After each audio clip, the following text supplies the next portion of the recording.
talk about some things that we can start to discuss, and it's there's been a lot of there's been a lot of talk the last couple of days, a lot of chatter, TJ, both with media, on the boards, and even some private conversations about this guy, Bryce Underwood, who is an LSU commit, but there's some smoke that Michigan is in this, and that they are battling, and that they are upping their offer. And there's even a mystery wide receiver who might come with it. So walk us through this this news, TJ, and what's the latest here. So this is really caught fire. And if you guys stick with us, we told you guys before the fireworks post was even posted this was occurring. That happened the very next day, actually. But what's interesting about this is I was listening to 97.1 this morning, and they had an update on the Bryce Underwood rumors. And Heather, who does the morning show with Jansen and my who I forgot the other guy's name, Costa. She's like, oh, well, there's a $4 million offer for Bryce Underwood, and whatever. Long story short, it's the rumors, right? And it's just so funny that now it's hitting more of a national stage, or at least more of a mainstream media stage. But yeah, I mean, this thing is trending. It's catching fire. Rivals had another update today about how there appears to be interest on Michigan's side, and it could get very interesting, I think was the quote. So here's where we are. Bryce Underwood is, as we have told you, Michigan has been applying the pressure for some time now in terms of starting, in terms of NIL. It is not just a one donor situation. It is a collective of donors situation. There is a lot of effort here in terms of donors and collective here in terms of trying to land Underwood. There's a lot happening. And as I've told you guys, like I'm not guaranteeing or promising anything, but what I can simply say is Michigan is going all in here. All in here. So that's great news. We'll see. One interesting tidbit is, and this also goes for another player we're going to discuss here, but Bryce Underwood, and I found this out today. I did not know this. Bryce Underwood has not visited LSU all year, all football season. He has not gone down to Baton Rouge for a single game this year. So this is the kid. This is the man of the hour. This is who they're trying to land. Number one in the nation. Number one quarterback. All ones. He if he would have came out, this is what has been said by scouts. If what's with that?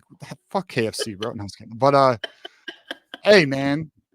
I'm just kidding. All right, but so the scouts have said that if he came out last year, he'd also be ranked number one in the nation. That's what type of player we're dealing with here. I mean, the word generational is used with Bryce Underwood.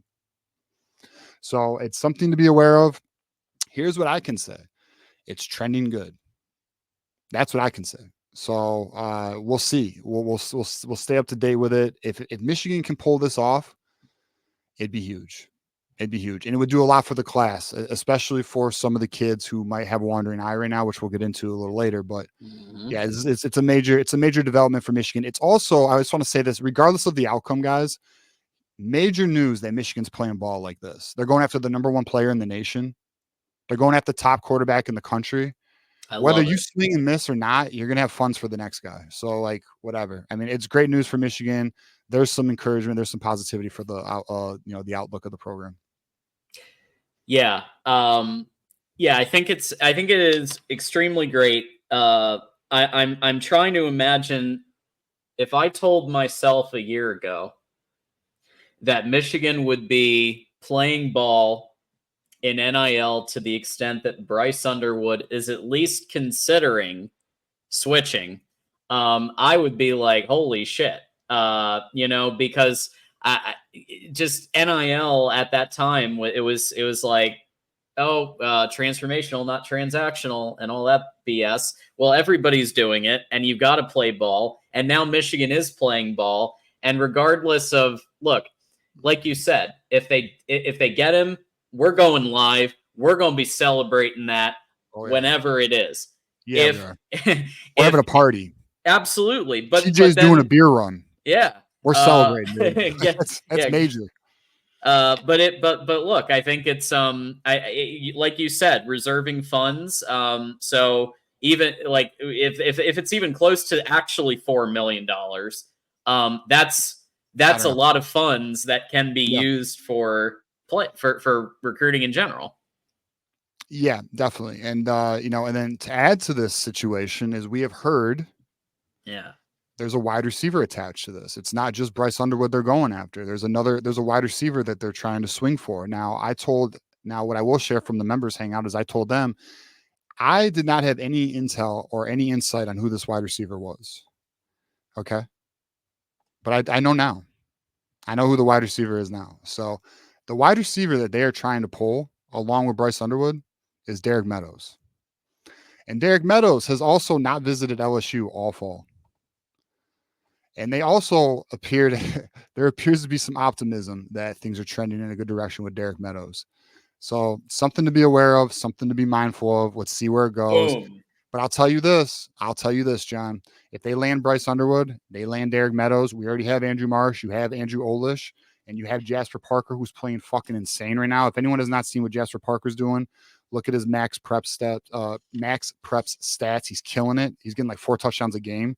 And you just got Andrew Babaloa at left tackle. Tell you what, that's a pretty good foundation for the future.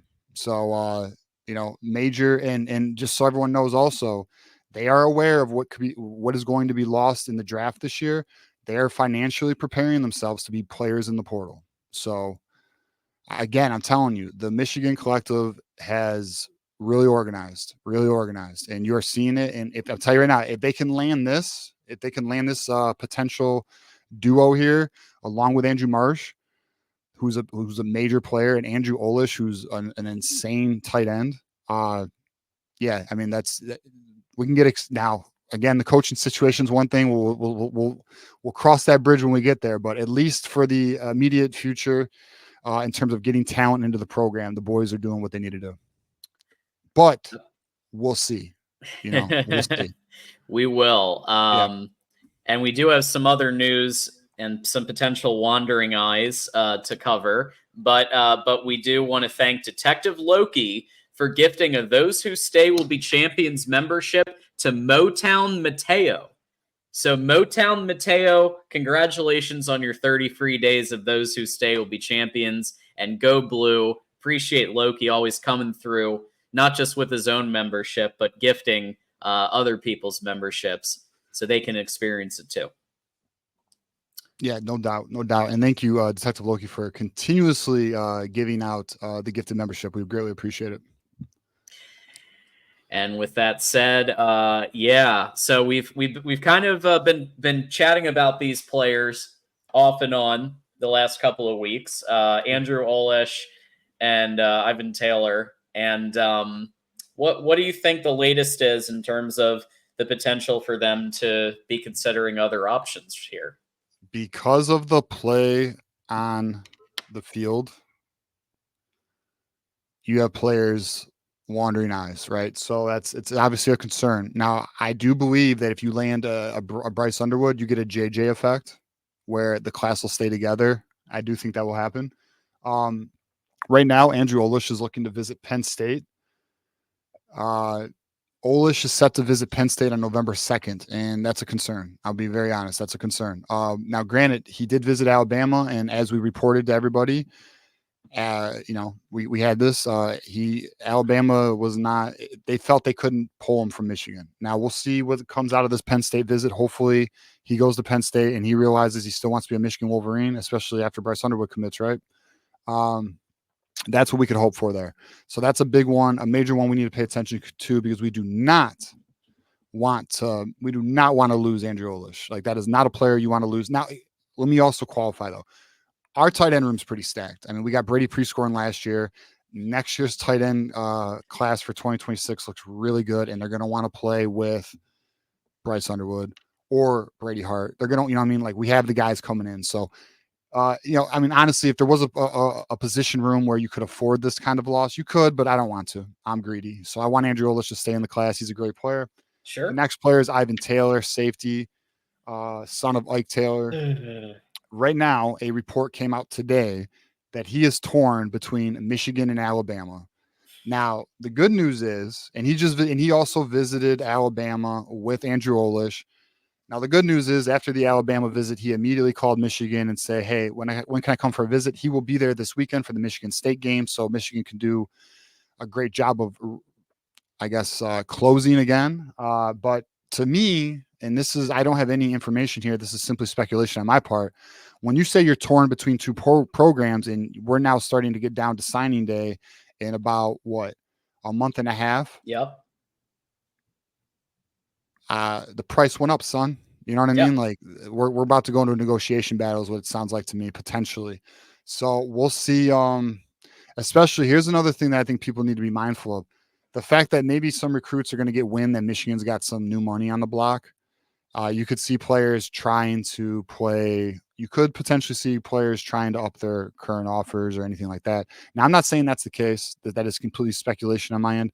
I'm simply saying, just for like someone who's paid attention to this for a long time, when you have a player do this type of thing, you're essentially going to about to be getting into negotiations, is how that kind of goes. So it doesn't mean it is, but I'm just letting you know, like, my read on things, how I typically see it.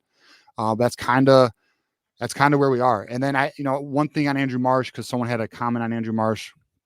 The one thing I can absolutely 110% confirm is that Andrew Marsh is extremely excited about Andrew Babalola. Now, about his visits, I don't know. We'll have to see what comes of the Washington visit. We'll have to see. But I do know he's very happy with the way the class has taken a step up. And I know for 100,000, 10%, okay, if we get Bryce Underwood, he's going to be really happy. It will matter. I can promise that. So we'll see. We'll see what the boys can do, and hopefully they can close here. I know Michigan feel good about it. They're working very hard on it. I know that. Those of us who have studied business or been at business at all know that when somebody is, they have a quote, or a potential contract from maybe 2 or 3 different vendors, and they say something like, "I don't know, I'm torn." They are absolutely pushing those folks on both sides of the table to, in this case, it would be lowering the offer, lowering the cost. In this case, it's going to be they want these schools to up the offer. They want Alabama and Michigan. Let's go up, all the way up, and let's see what the best offer is that they can get. So that's not a game that Michigan used to play. But with Andrew Marsh and others, like they needed to a bit, right? So now you're seeing the beginnings of Michigan willing to play ball as long as the player sees the value of what Michigan's going to bring to the table. There's also a line they won't cross, aka Nate Marshall. You pull some shit like Nate Marshall did, Michigan will close its door. Like if you just flip on them and don't give them an opportunity, you're not going to get back in. Because Nate Marshall completely spun to Michigan after saying he was a Michigan man and gave the staff good vibes. Nate Marshall is not coming back. They have a very strict policy on players who do that type of stuff. They do not continue to reach out to them. Yep. Tom Bouchard has just gifted. It looks like Seotas. Sorry if I butchered that. Seotas is now. You now have 30 free days of Those Who Stay Will Be Champions membership. Congratulations. Hit refresh and check out your new emojis because you got a bunch. You've got the Crying Ryan Day. You've got the Ohio State, Michigan last 3 years of Michigan whooping that ass against that team down south. You've got everything going on there with the emojis. Enjoy that, and welcome to Those Who Stay. And appreciate Tom joining the Oprahs tonight. Tom, Loki, and Dave's all gifting memberships tonight. Really Absolutely. Appreciate that. Throw some cheeseburgers at those Buckeyes. They love it. Yeah. We got a cheeseburger emoji. Perfect for them. All right. But that's not all. We actually have some basketball recruiting news. As we get to the basketball season, you're going to start to hear a little bit of content on that front. We are the voice of college football, but basketball is a big deal too for Michigan. and there's 3 recruits right here that TJ is kind of noted as potentials here. Yeah, I mean, the way Dusty May seems to be building this program, there's no way we're not going to cover basketball because he's very serious. And not only that, the boys look good. I don't know if anyone saw the highlights of the exhibition game, but they already look like they're kind of adopting Dusty's. Like they're already, I mean, listen, exhibition, we'll see. I want to see what this team looks like in November, but intrigued. And the boys look like they can shoot, but we'll see. But on to recruiting. Let's get into it. This is the future of Michigan basketball. Well, I'll hit on first, John. I'm hit on Oscar Goodman. This is the New Zealand power forward who's in the NBA Global Academy program. He's ranked number 93 in the nation. He is a power forward. He is 6'7", 225 pounds. This kid can shoot. He's a shooter. He's a stretch four. Things are trending extremely well here. I would actually say look for a commitment very soon. If anyone was following me on the socials, I threw a New Zealand flag out today, and that's because it looks pretty damn good. It looks, you can lock that in, boys. So we're looking good there with Oscar Goodman.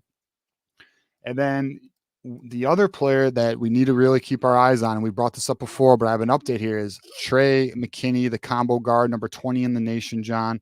He was at that exhibition game. He's also going to be deciding his commitment. I believe it is November 9th. If it's not 9th, it's the 6th. I don't know why I keep flipping it up, but it's either the 9th or the 6th. It is trending very well. Michigan feels very good about this recruitment. Now, obviously, it's recruiting, one phone call away. We know the rules, but at the end of the day, this looks very strong for Michigan. This is another big get for the class. And then the last player we'll hit on is Xavier Staten, the center, who is ranked number 29 in the nation. And as it stands right now, Michigan is looking to have a 4-person class as it stands.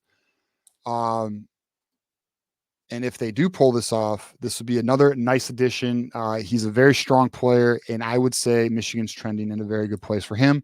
Not as I would put the other 2 players in the likely category. I put Xavier Staten in the it's trending well category. So, yeah, I mean, Dusty May's doing the damn thing, and Dusty May literally told us his blueprint. His blueprint was, I went to the donors. I did the nation tours to all the cities with all the donors. I rounded up all the money, and then once I did that, then I started recruiting. You're seeing this class come together within 1 month. So when Sharon, so just like when Sharon Moore tweets, the eyes and the the cryptic tweet right before the commit is the flags of the foreign countries. TJ, is that your version of that? Like, watch out for a commit from this country. Yeah, I like to get a little cryptic with my gifts sometimes. So there's another player that Michigan's looking at, a player out of Brazil. You know, if it looks like we landed him, I'll probably throw a Brazil flag. But so yeah, if there's a foreign player, we'll play that game. But I mean, I have my gifts I like to use. I like to use Belichick with his binoculars. If something's like, so for example, I'll give an in here. If I do the Belichick binoculars, it means pay attention. Okay, pay attention. If I do the Little John sipping of the tea, it pretty much means we're good. Like, things are good. Things are going real good. Like, just minding my business, but things are going good. So if I throw those things out there, be on the lookout. There's a reason why. Yeah, the Belichick one gets me every time. Oh, I love that I'm one. like, this is great. Yeah, that's my favorite. That's my favorite one. So watch this space for those players that we just mentioned in football and basketball.